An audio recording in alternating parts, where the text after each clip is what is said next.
Listo.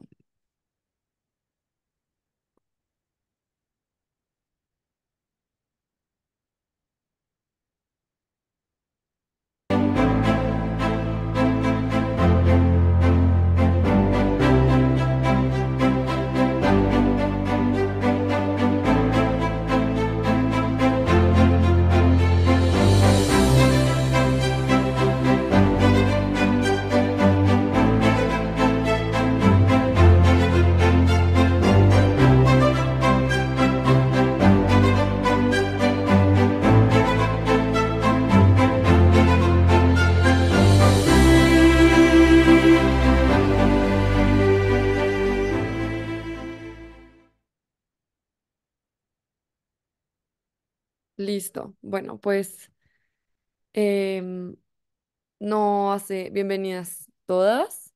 No hace mucha falta introducir a Tere. Ella, pues sé que quizás varias personas acá ya la conocen, ya han estado en webinars con ella. Ella es la fundadora de Mujer Wow. Es una investigadora em, enfocada básicamente en la otra historia de la mujer, el viaje heroico del liderazgo femenino y el arquetipo de la Magdalena y hace parte de la junta directiva de Women for Solutions.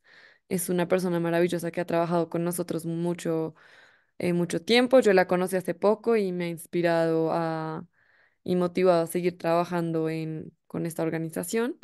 Entonces, pues, les presento a Tere. Ella estará dictando el webinario de hoy y espero que les guste. Pues ya te doy la palabra a ti, Tere. Gracias, Catalina. Y Catalina es, bueno, la mano derecha, izquierda, delante y atrás de Women for Solutions, que es sumamente importante, prácticamente indispensable. Bien, estamos aquí hoy reunidas en este hermoso espacio que Laura Koch y desde Women for Solution y yo desde Mujer Wow hemos co-creado para llevar un mensaje sobre la otra historia de la mujer y el viaje heroico del liderazgo femenino. Y lo estamos haciendo a través de la otra historia de María Magdalena, la otra historia de esa mujer icónica que ha generado tanto ruido, tanta inquietud en diferentes personas, religiones, generaciones, política, inclusive en la educación de nosotras las mujeres, con frases en la casa, con expresiones en la calle, que nos han ido llevando a entender un arquetipo, una forma de ser de nosotras las mujeres que no siempre es deseable y que definitivamente fue creado, fue una tergiversación de su verdadera historia. Entonces, para nosotras es sumamente importante poder dar a la nueva mujer y a los hombres con corazón la conexión con una verdadera historia y con lo que realmente significamos nosotras en la historia. Porque en la medida en que nosotras rescatemos la historia de muchas, no solamente la Magdalena, sino de muchas otras mujeres y de lo femenino en la divinidad, más entenderemos nuestro justo lugar en la divinidad y en la humanidad. Entonces, los derechos de la mujer se harían cada vez más fáciles de comprender y de aceptar. Nosotras las mujeres hemos aprendido de la Magdalena a ser lloronas, a que la forma de ella de ser fue reprochable, que estaba llena de demonios, que era una mujer prostituta de la calle, que vivía en burdeles, que tenía sexo con los soldados romanos, con los fenicios, con cualquiera que le pasaba por delante y que era repudiada por los apóstoles e inclusive por su propia familia.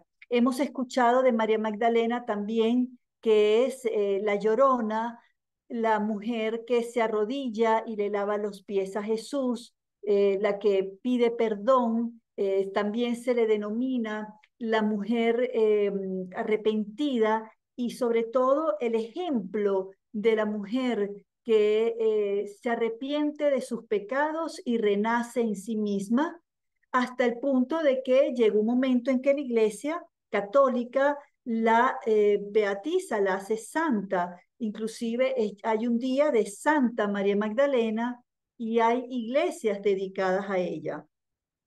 Todo esto puede o no puede ser verdad en el sentido de que lo que estoy diciendo es cierto, eso es lo que ha sucedido con su historia, pero no fue su historia.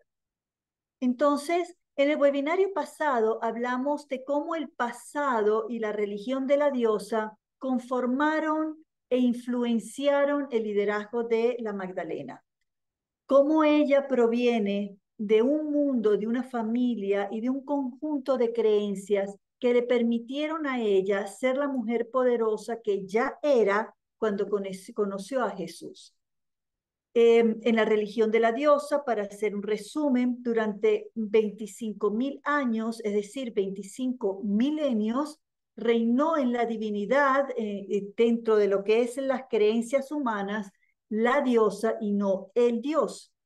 Y quien reinaba en la fe de aquello que era mágico, sobrenatural, en la imaginería, en la mitología, en las creencias a nivel de ofrendas, de peticiones, de pedir para la mejor vida de los seres humanos y del planeta, existía, era la diosa y luego las diosas. Hubo diosas claves, como fue primero la gran diosa o la gran madre, que reinó única en la divinidad durante muchísimos siglos, y luego más de 20.000 siglos, 20.000 años, y luego apareció el conjunto de diosas según las distintas ciudades, comunidades o culturas humanas.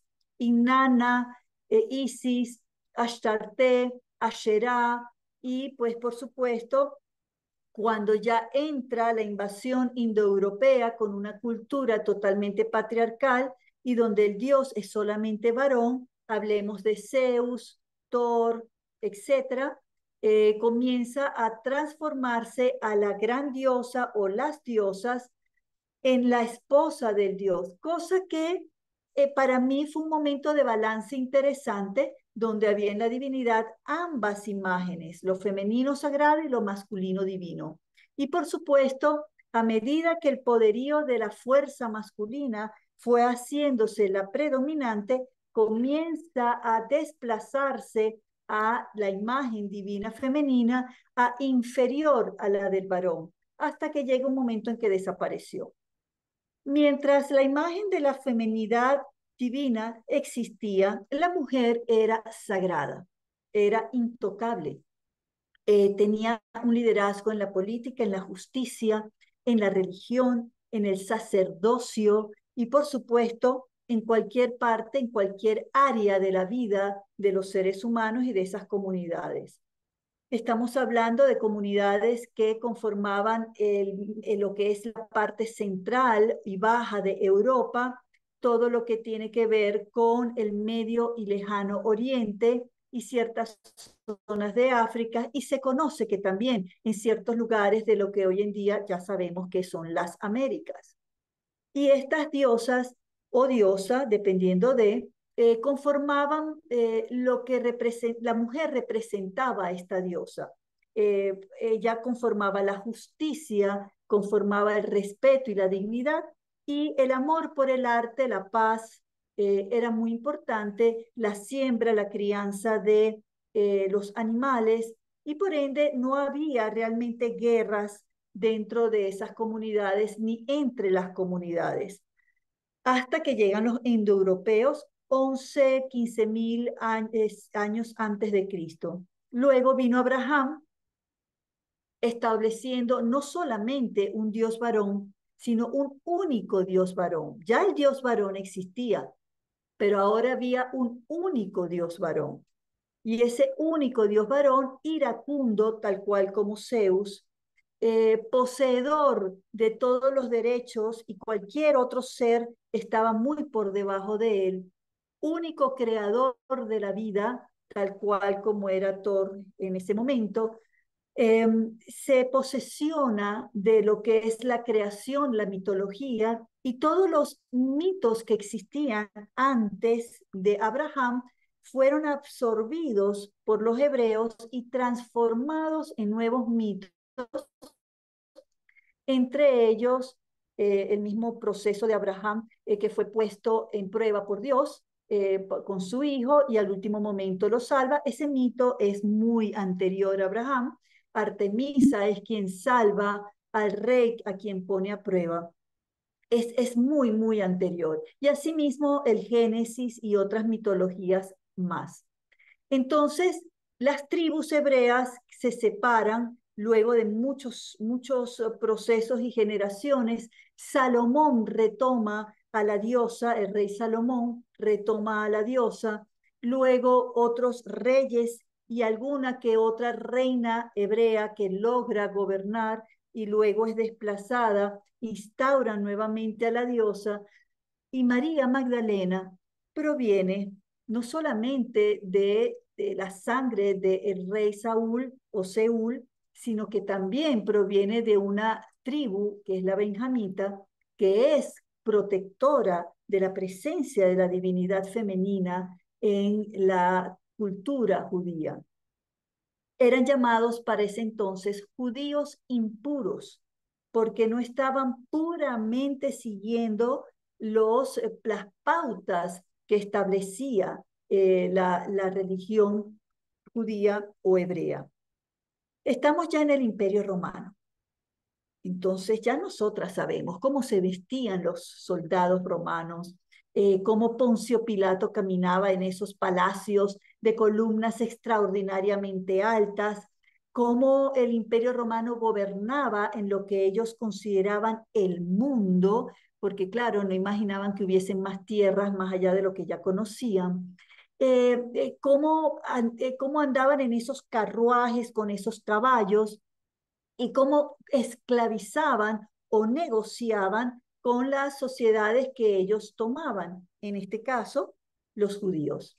Están ya posesionados de Israel, ya hay lo que hoy en día entenderíamos como un virrey, y estos seres que eran Herodes y luego por debajo Pilates, estaban allí posesionados del gobierno y de las vidas de los hebreos y de los paganos que vivían allí. Entonces teníamos una población romana importada, teníamos fenicios, teníamos paganos de todos tipos, que eran comerciantes que iban y venían, y los judíos puros y los judíos impuros. Esos judíos impuros eran altos comerciantes, muchos de ellos, entre los cuales estaba el padre de María la Magdalena.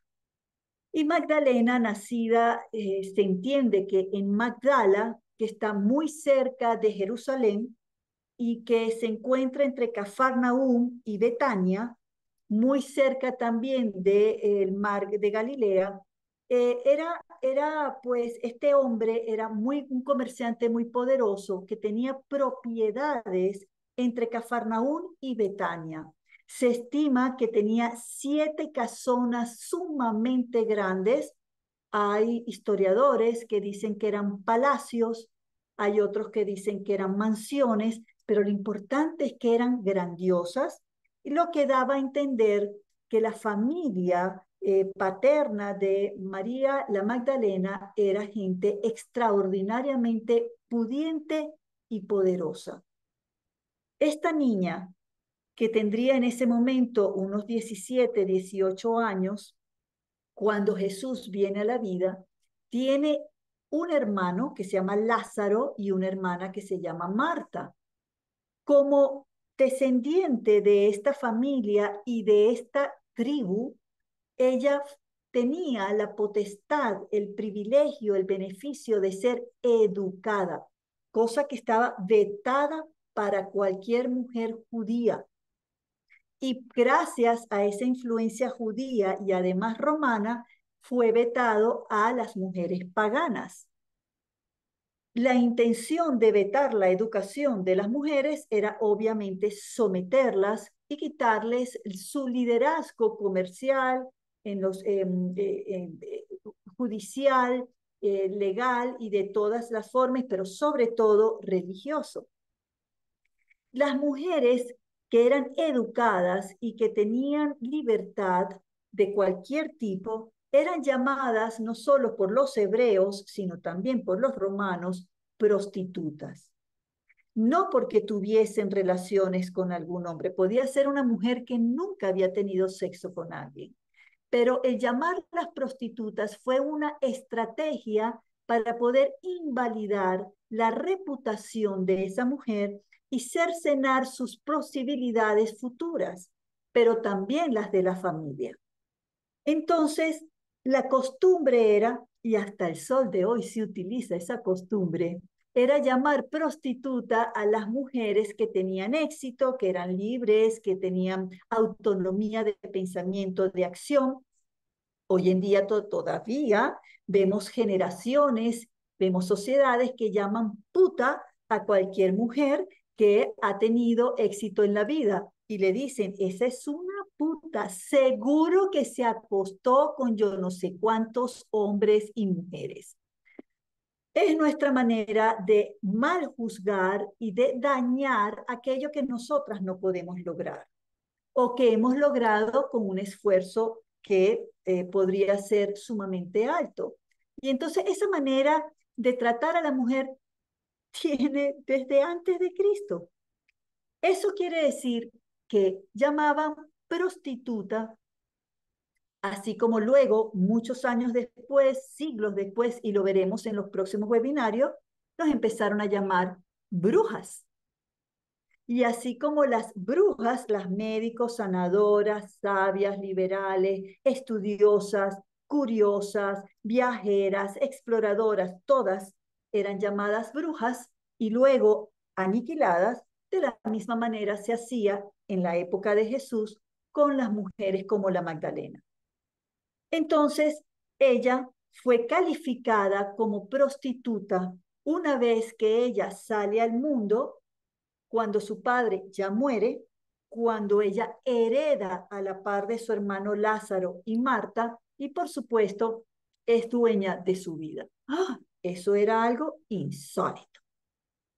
Ella, como hija de quien era hija, tenía una influencia muy grande y tenía influencia sobre los judíos impuros y los paganos. Eso quiere decir que su voz tenía peso, que cuando ella caminaba por las calles con sus 7 doncellas, porque se sabe que ella estaba acompañada de 7 doncellas, que eran todas preparadas como sacerdotisas, se estima que de Isis, otras culturas dicen que de Artemisa, porque Artemisa era la diosa que cuidaba a los comerciantes de Galilea, sobre todo los pescadores. Su estatua grandiosa fue tumbada hace muchos siglos, lastimosamente, pero estaba allí, más que un templo, estaba su estatua cuidando el mar de Galilea y ella caminaba con sus 7 doncellas o en carruaje y la gente la reconocía, sabían quién era ella, pero además sabían quién era Lázaro. Lázaro era un hombre sumamente conocido y muy querida a la familia en sí, tan querida que cuando Lázaro enferma y muere, buscan a este maestro nazareno milagroso para que despierte de nuevo a la vida a Lázaro, un hombre muy importante, muy amado, muy querido. Y Jesús va y levanta entre los muertos a Lázaro. Lázaro recupera su vida. Lo que quiera que signifique este milagro, Lázaro vuelve a caminar, vivo, respirando, joven, fuerte, y sus hermanas Magdalena y Marta, muy agradecidas, conocen a ese hombre hermoso, joven también, un rabino sumamente educado. Es importante que sepan que Jesús fue formado por la élite de rabinos que existía en esa época. Y Jesús, pues, sale a predicar sus conocimientos y su propia manera de entender a Dios y su propia manera de entender a la humanidad, cosa que a esos rabinos ortodoxos no le gustó para nada. Entonces, no solamente la Magdalena era una mujer poderosa, icónica y al mismo tiempo rebelde ante los ojos del resto de los judíos y del Imperio Romano, sino que también Jesús era no un rebelde, era un revolucionario político, social, religioso. Era un revolucionario religioso porque no entendía a Dios como un ser iracundo, castigador, que enviaba venganzas y que decía que destruía a la humanidad con mares que inundaban todo o plagas que mataban a miles de personas, sino hablaba de un Dios amoroso, compasivo, que no conocía el rencor, que no conocía la destrucción, sino simple y sencillamente dos palabras, amor y compasión. Y en base a esas dos palabras, él entiende a la humanidad de una manera muy particular, iguales, pobres, ricos, blancos, negros, marrones, verdes, amarillos, no importa la procedencia, de cualquier religión, tendencia de creencia, mujeres, hombres, oh, mujeres, hombres. No puede ser si la mujer era de segunda categoría. Los paganos tenían que ser perseguidos. No puede compararse a un emperador como Tiberios con un pescador cualquiera que estuviese en los mares tratando de alimentar a su familia con tres pescados. No podían ser iguales, pero esa jerarquía fue desbaratada por Jesús. Jesús no creía en esas diferencias radicales. Es lo que hoy en día llamamos paridad de género, igualdad en derechos humanos, dignidad y respeto para todos por igual. La Magdalena viene de nuevo, pues, de esta familia que cree en la divinidad femenina y masculina, y eso significa que esa divinidad tampoco es vengativa, ni maltratadora, ni enloquecidamente varón, sino simple y sencillamente una divinidad donde confluyen madre y padre, y Jesús, revolucionario, y vamos a entender esta situación desde otra mirada. Le conviene María Magdalena y a María Magdalena le conviene este señor. No solo porque ella es de estirpe noble y hija de un comerciante de mucho poder y además de una tribu donde ella puede disfrutar de su libertad, sino que él es descendiente de David, por ende de Salomón, lo que quiere decir que Jesús tenía sangre real. Por eso a él lo llaman el rey de los judíos, porque Jesús podía ostentar el reinado de Judá e Israel, toda la tierra considerada la tierra prometida para los hebreos. Jesús no fue en vano denominado y recordado como rey de los judíos, es que lo era, tenía ese derecho. Y además era un hombre altamente educado, un rabino que tenía la obligación de casarse. En esa época los rabinos no podían ser solteros.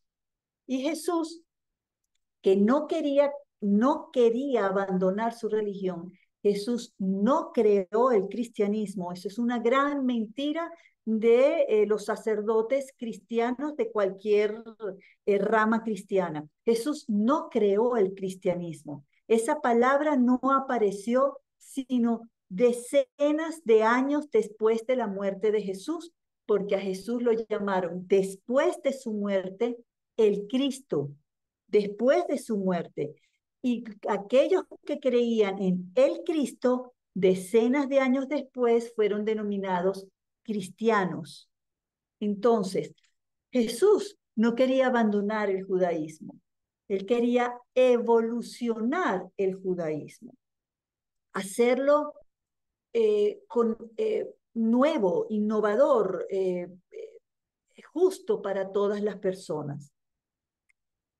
Aparte, Jesús, para que veamos un poco su poder, viene de una familia que su madre, María, la madre de Jesús, hermana de José de Arimatea, otro comerciante de mucho poder en aquella época y de hecho pertenecía a la élite de sacerdotes judíos que gobernaban debajo de Pilatos, es verdad, pero gobernaban en ese momento y Pilatos consultaba a esta élite judía las mejores formas de lidiar con la población para evitar las guerras.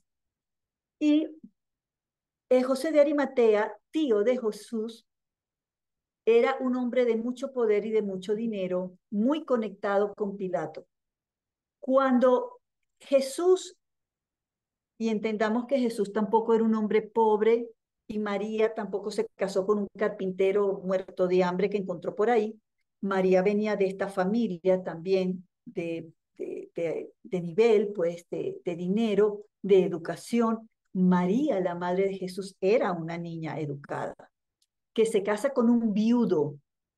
José era un viudo que tenía ya 3 hijos, un hombre ya de edad, y se casa con María y ella ya estaba preñada y el hijo no era de José.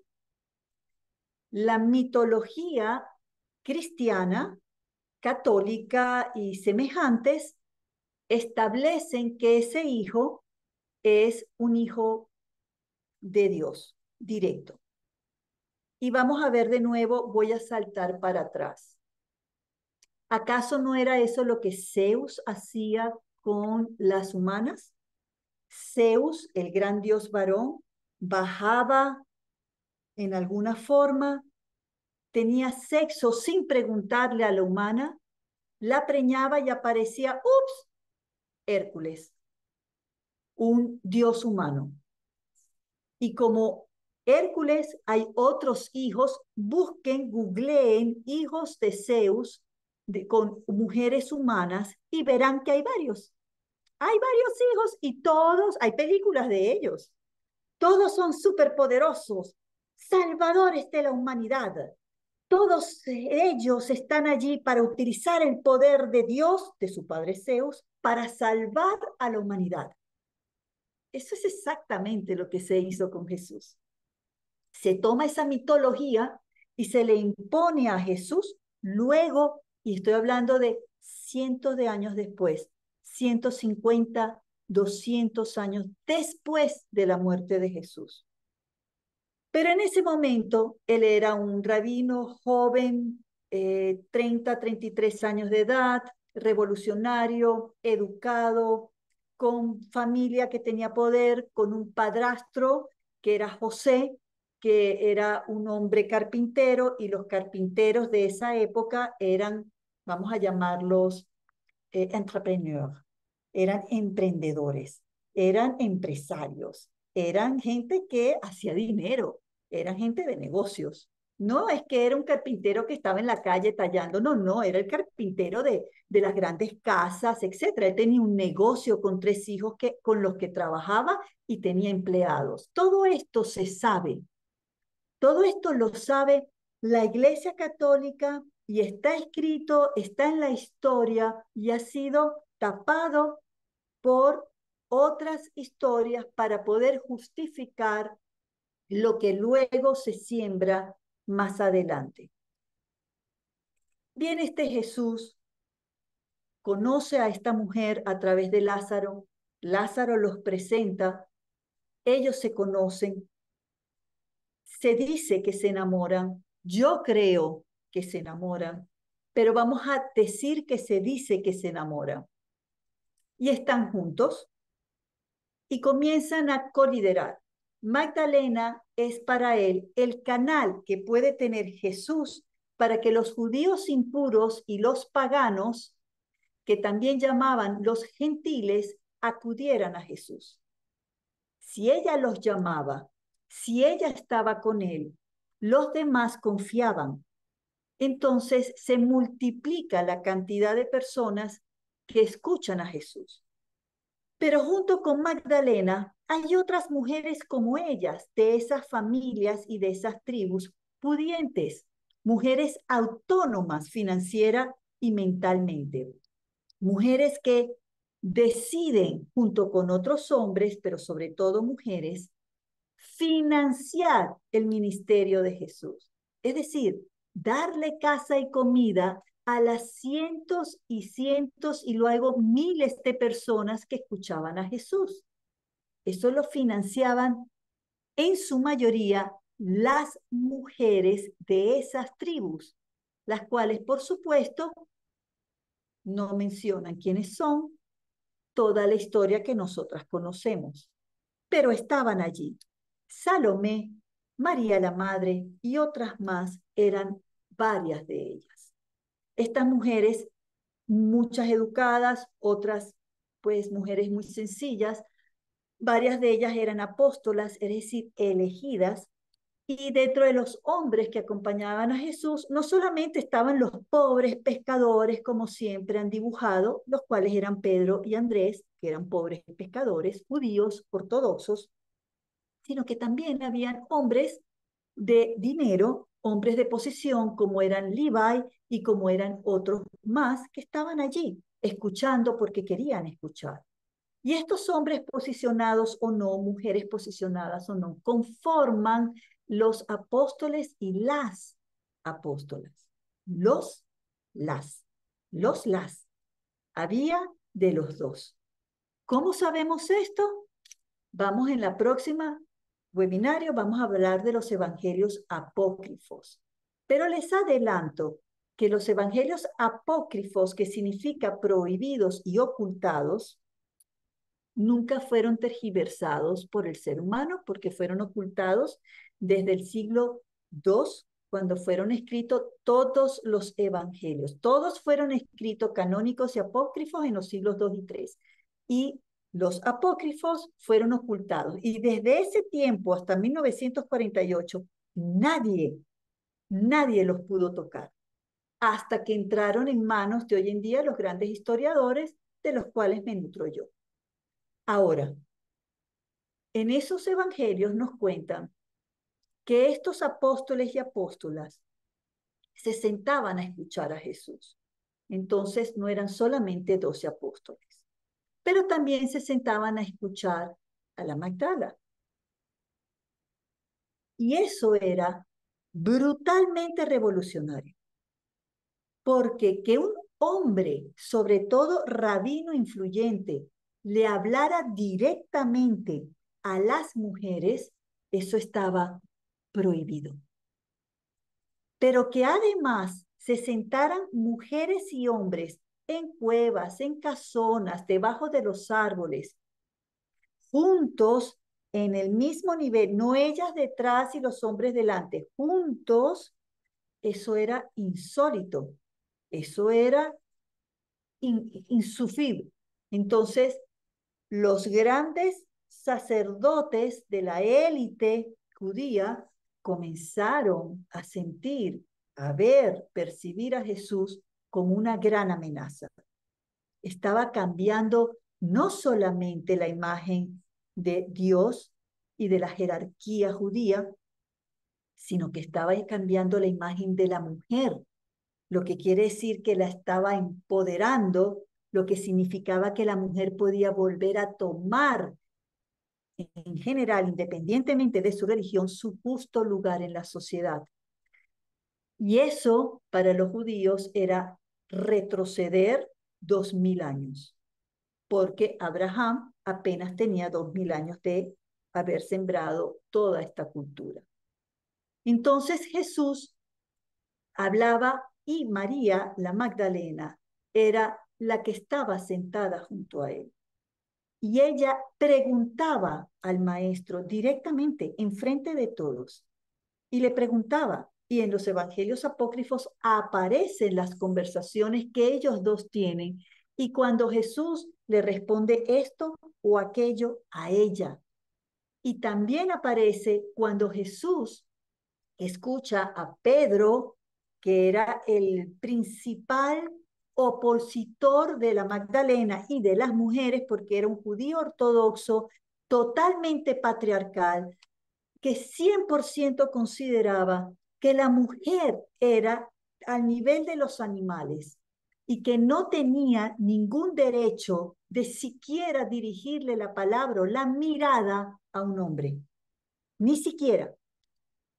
Pedro, ese hombre que hoy en día lo llamaríamos misógino, constantemente eh, era retaba a Jesús con respecto a su manera de hablarle a la Magdalena, y Tomás, Felipe, sus evangelios y otros libros más manuscritos que fueron encontrados describen cómo Jesús le explicaba que ella era la más madura de todos y la única que tenía el nivel suficiente para poder conversar directamente con él, pero además recibir información que ellos no podían recibir.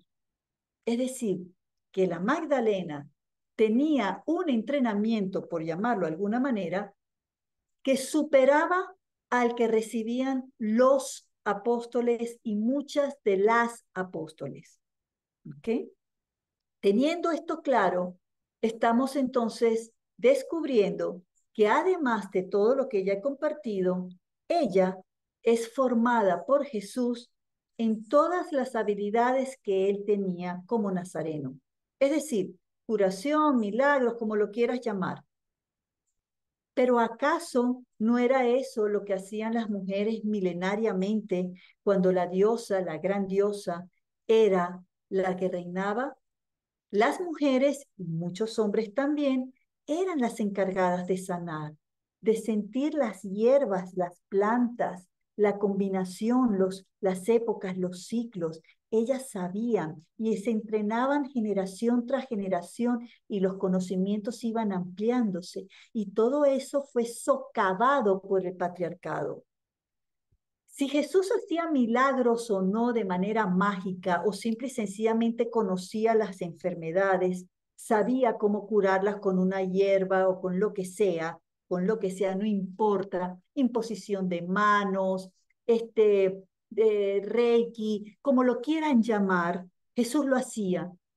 Y la Magdala también. De hecho, lo hace en Sur de Francia y es como ella en Sur de Francia es recibida y lo veremos más adelante. La Magdalena tiene voz y voto, tiene palabra, tiene poder, tiene presencia, pero también otras mujeres, María la Madre, Salomé, tienen gran poderío, son las líderes de ese grupo de mujeres y por ende eran muy respetadas por muchos hombres, no todos, igual que eran respetadas entre ellas. Y cuando ya Jesús es crucificado, ¿quiénes acompañan hasta el final a Jesús? María la Madre y la Magdalena, madre, esposa. Volvamos un poco para atrás de nuevo. Cuando ya se nivelan los dioses y las diosas y coexiste lo masculino y lo femenino en la divinidad, aparece una de las diosas más importantes, por no decir la más importante, que es Isis, que es también llamada Inanna. Isis tiene a Osiris. Isis y Osiris gobiernan en la divinidad. Osiris es despedazado, total y absolutamente destrozado. Y ella lo busca, lo encuentra y vuelve a unir sus huesos y lo reensambla y lo vuelve a la vida, pero se pierde su pene. Ese miembro sexual no aparece y Osiris queda asexuado. ¿No es eso acaso lo que sucedió con Jesús? ¿No es transformado en un ser asexuado? Pero resulta que más adelante Isis logra restaurar la totalidad de Osiris y juntos vuelven a procrear el mundo. Eso significa que la Magdalena, el arquetipo de la Magdalena, en cada una de nosotras, somos las que podemos no solamente reensamblar la figura del varón, del hombre divino y del hombre humano, reensamblarlo con corazón, sino además sexuado, es decir, con su pene, capaz de co-crear a la humanidad.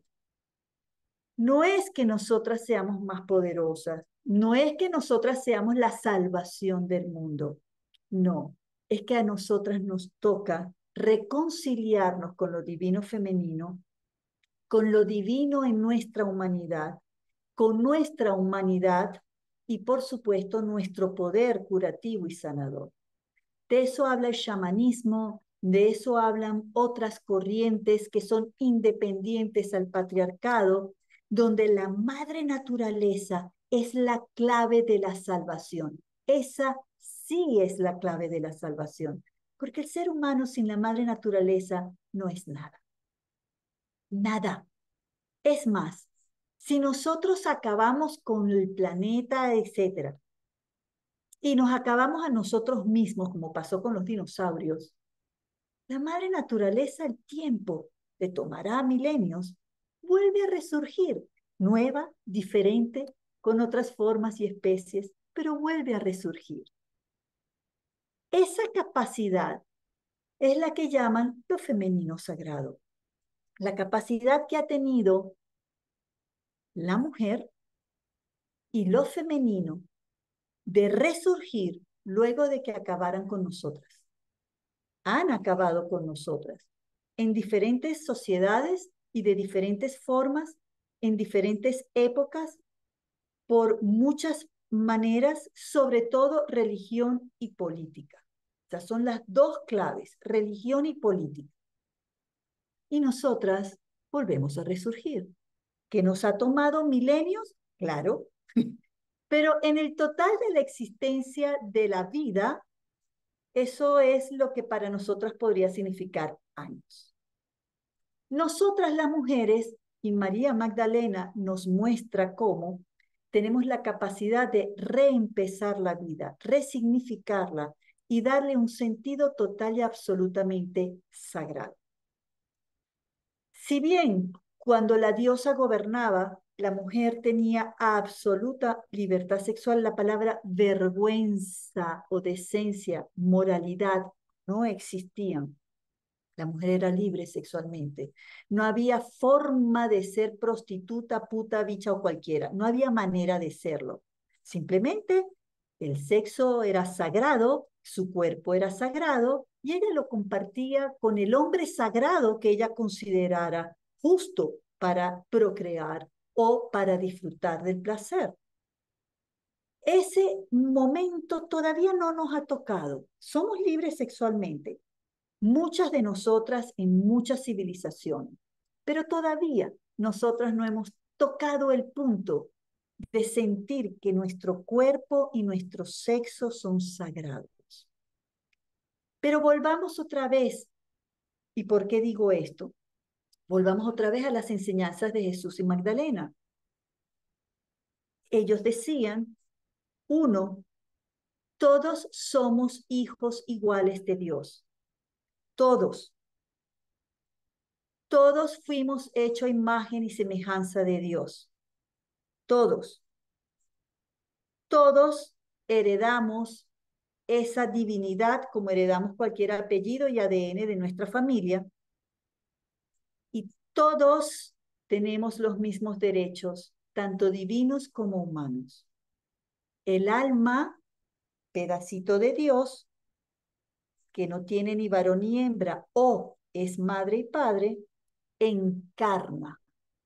Alma que se hace carne. Carne. Quiere decir que cada parte de nuestro cuerpo, y Magdalena y Jesús lo sabían y lo vivían, era sagrado, era alma. Había que amarlo, cuidarlo, protegerlo. Entonces, ¿cómo una mujer podía ser esclava o menos que un hombre? No, no tiene sentido. Esa mujer y su sexo eran sagrados. Y la Magdalena lo sabía. fue educada para eso.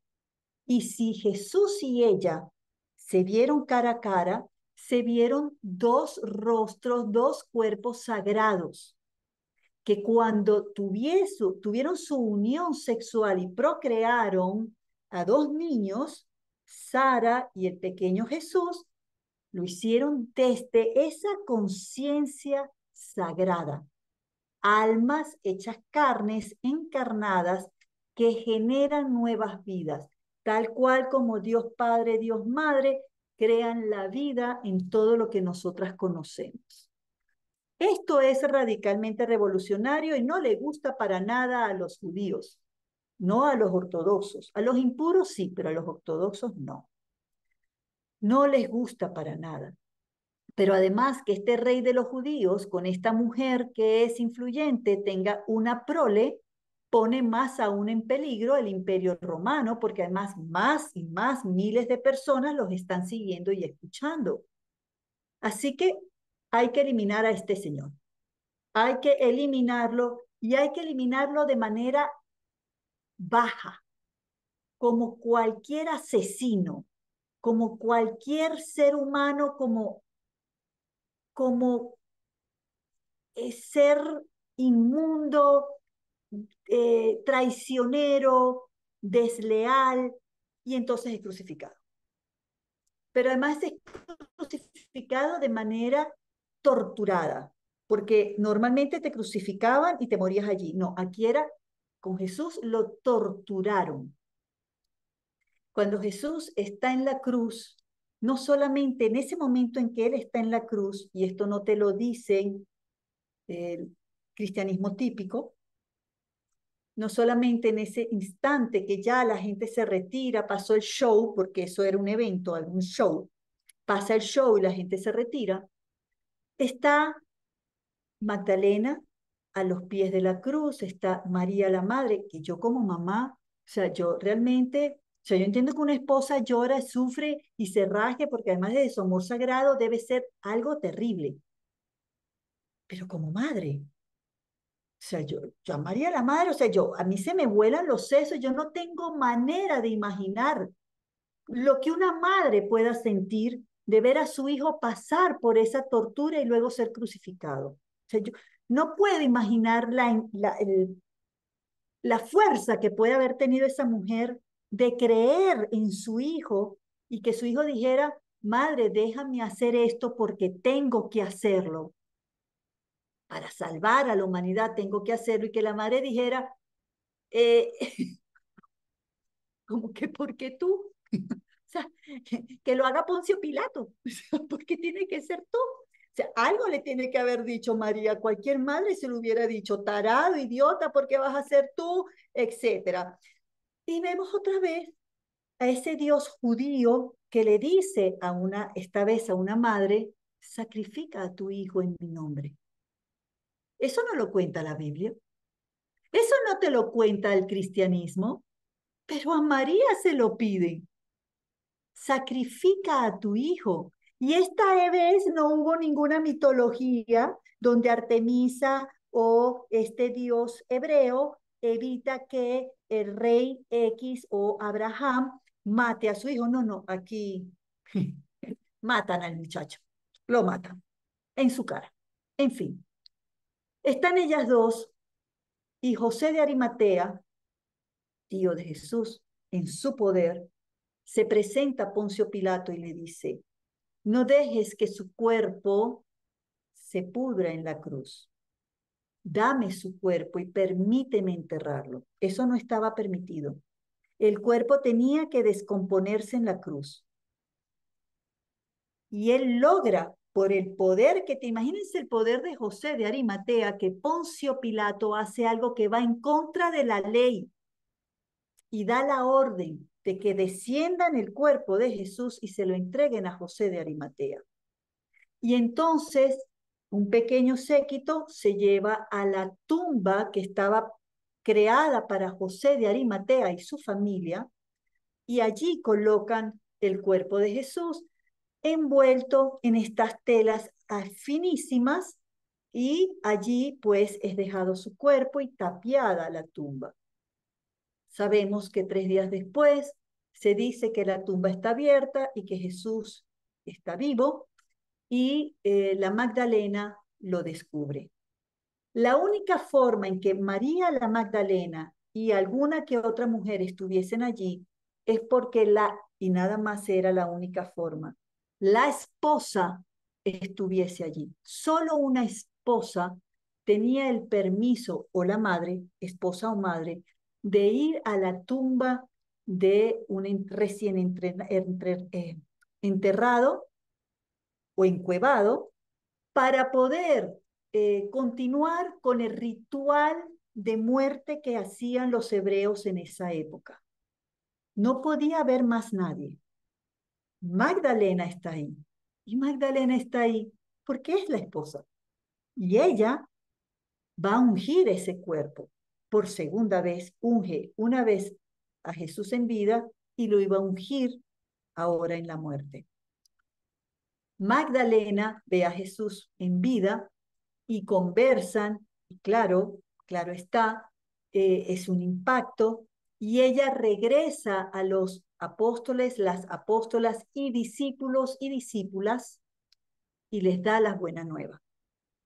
Pedro la interpela y le dice, tú no estás diciendo la verdad. Pero claro, Pedro es misógino. ¿Cómo se va a permitir creer que Jesús se le va a presentar a Magdalena? Y muchos otros apóstoles como Tomás, Levi, Felipe, etcétera, la defienden y le dicen, ella es la elegida, Pedro. Y lo dicen los evangelios apócrifos. Ella fue la elegida en vida y es la elegida ahora.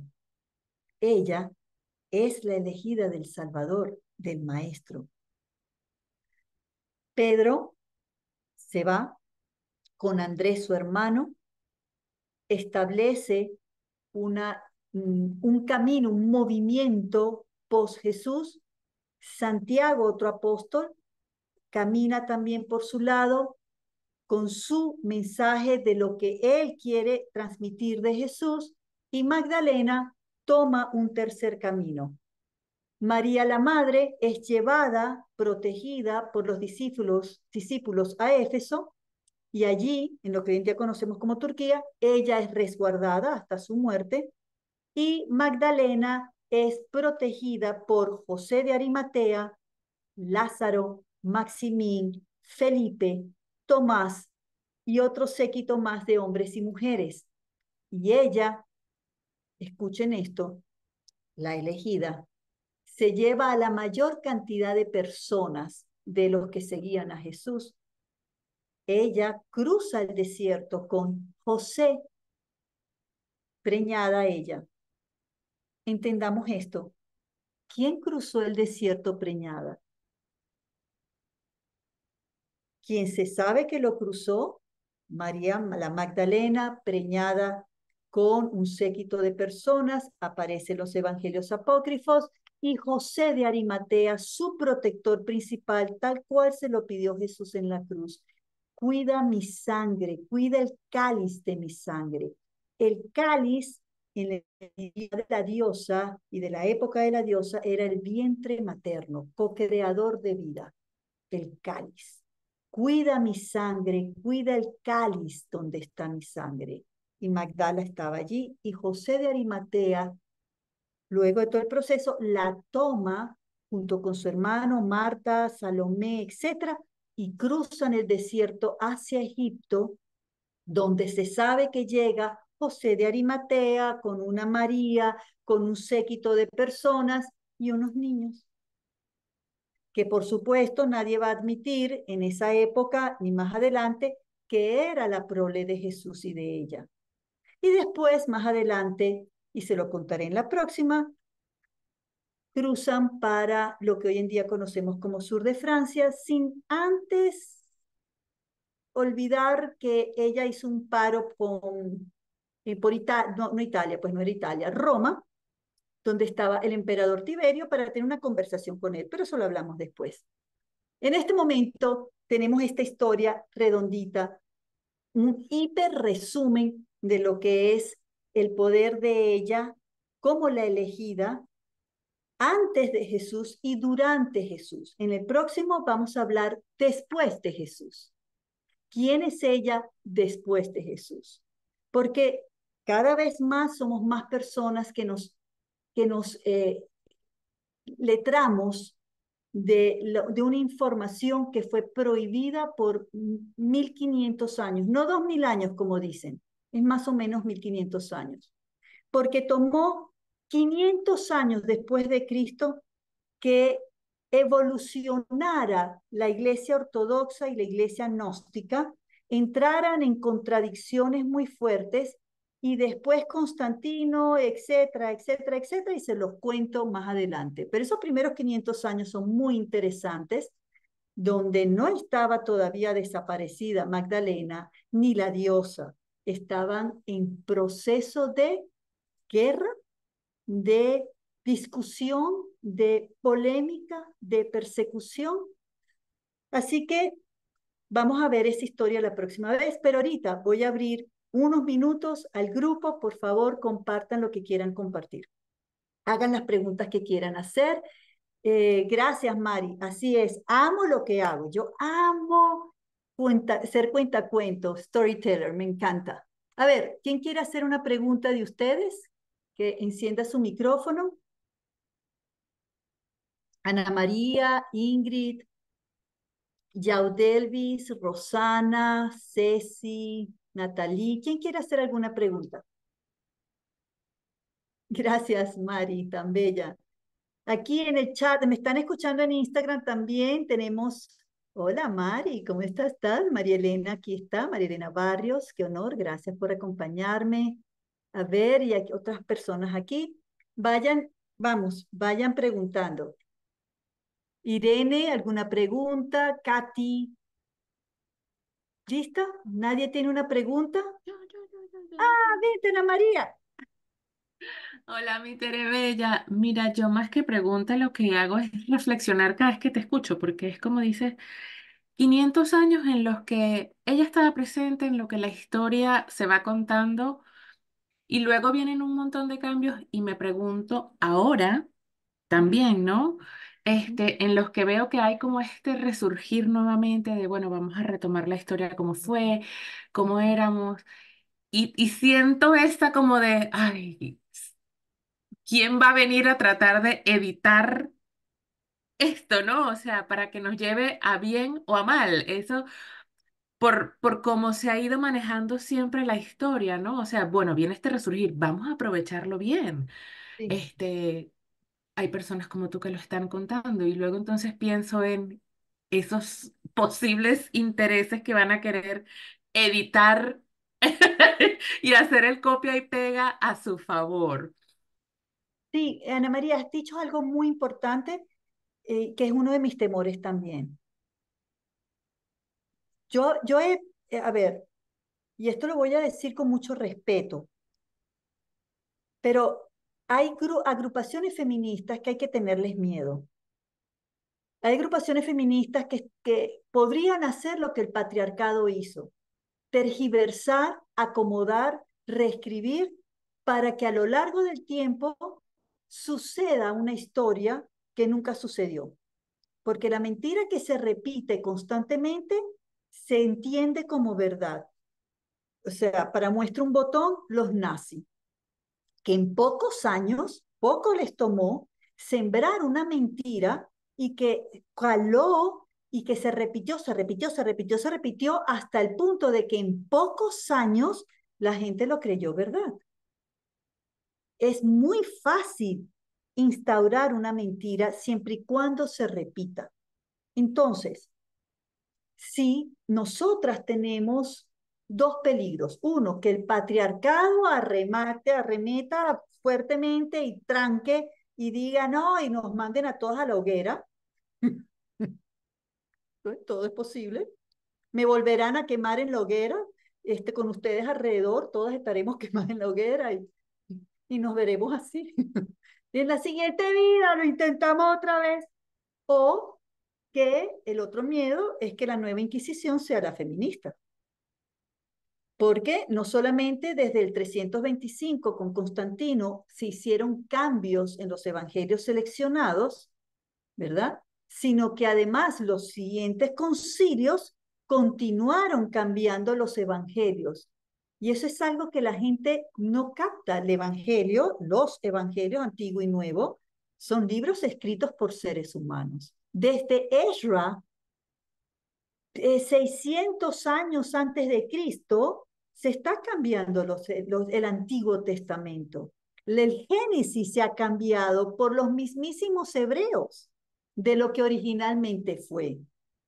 En los años ya, en el medioevo que aparece la Kabbalah, retoman el origen, el verdadero Génesis, donde la cocreación es en conjunto, masculino-femenino. Entonces, hemos visto cómo resurge, se acaba, se sube, se baja. No seamos nosotras parte de ese desvirtuar de la verdad. Natalie, pregunta.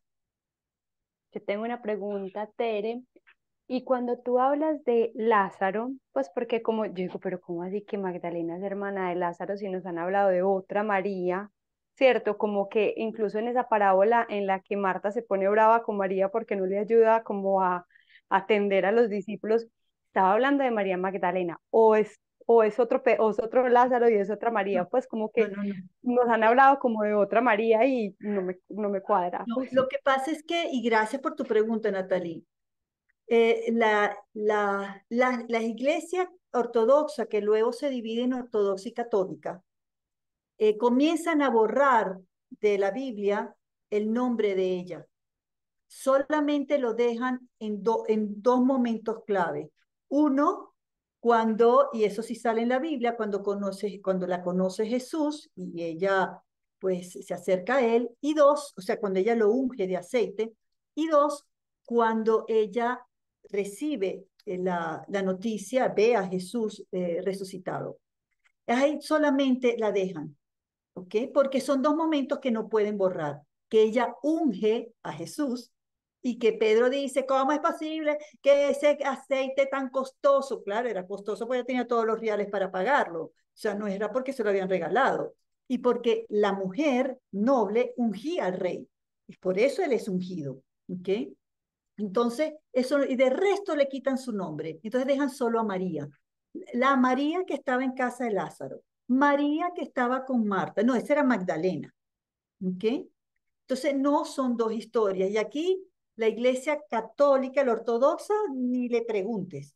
La católica, gracias a Francisco y sobre todo a Juan Pablo II, está en discusión entre ellos, abiertamente.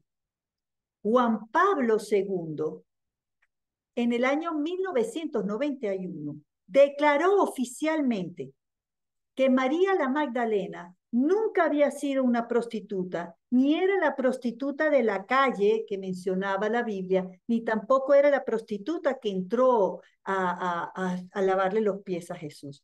No era de la prostituta. Eso fue un ardid que armó el Papa Gregorio el Magno en el año 590 para terminar de bajar de su poder a María la Magdalena. Y mandó a borrarla a ella de la Biblia y también a borrar todos los templos que quedaban todavía arriba, erigidos de las diosas. Fue su orden, eso fue su orden primordial como papa, así como otros papas en la Inquisición y papas en las cruzadas dieron órdenes como las cruzadas. ¿Okay? Entonces, eh, el Papa Juan Pablo II declara oficialmente, decreta oficialmente que eso fue el Papa Gregorio el Magno en el año 500 y nadie le hizo caso. Decreto oficial. El Papa Francisco actual en el 2016 declara oficialmente que se sabe, la Iglesia Católica, cualquier iglesia de los cristianos seguidores de Jesús, saben que María la Magdalena era la apóstol elegida y dice la apóstola de los apóstoles, declarada, más que declarada, reconocida por Francisco. Cambiar lo que a nosotras nos han enseñado, seamos judías, católicas, cristianas católicas, cristianas mormonas, cristianas evangelistas, cristianas en sus mil y un formas, o islámicas o de otras religiones que se han bañado de la presencia del monoteísmo, es muy difícil. Pero esa es nuestra misión.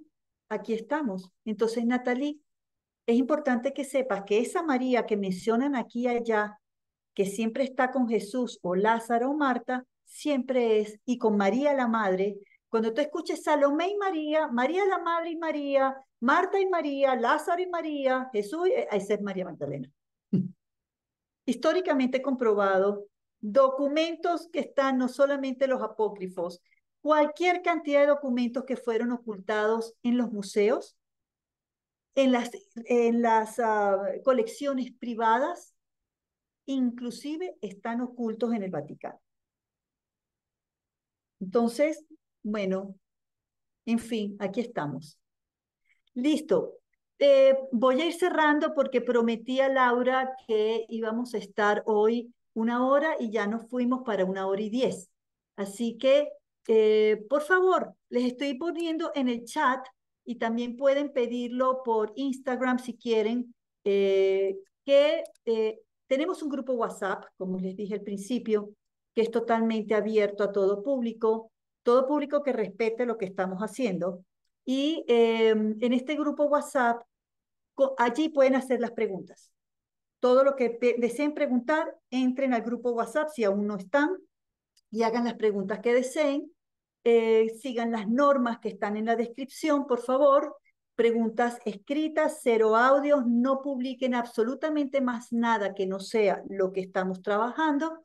Y dentro de 15 días tendremos a una invitada o invitado para hablar de este tema maravilloso, o escuchar otra voz y luego continuar con las conversaciones hasta el último viernes de julio. ¿Vale? Entonces, en mi Instagram, si buscan en mi bio, en mi perfil, están los enlaces, ahí también tienen el grupo WhatsApp y las que ya están en el grupo WhatsApp, quédense allí y apoyen a las nuevas a la dinámica. Ya, gracias. Me voy despidiendo en nombre de Laura Koch y de nuestra bella Catalina por este hermoso espacio. Muchas Y gracias, Tere, estuvo increíble como siempre. gracias, hermosa. Y nos vemos en el grupo WhatsApp, nos vemos en mis otros lives y por supuesto el último en la invitación que les tenemos por próxima. Gracias.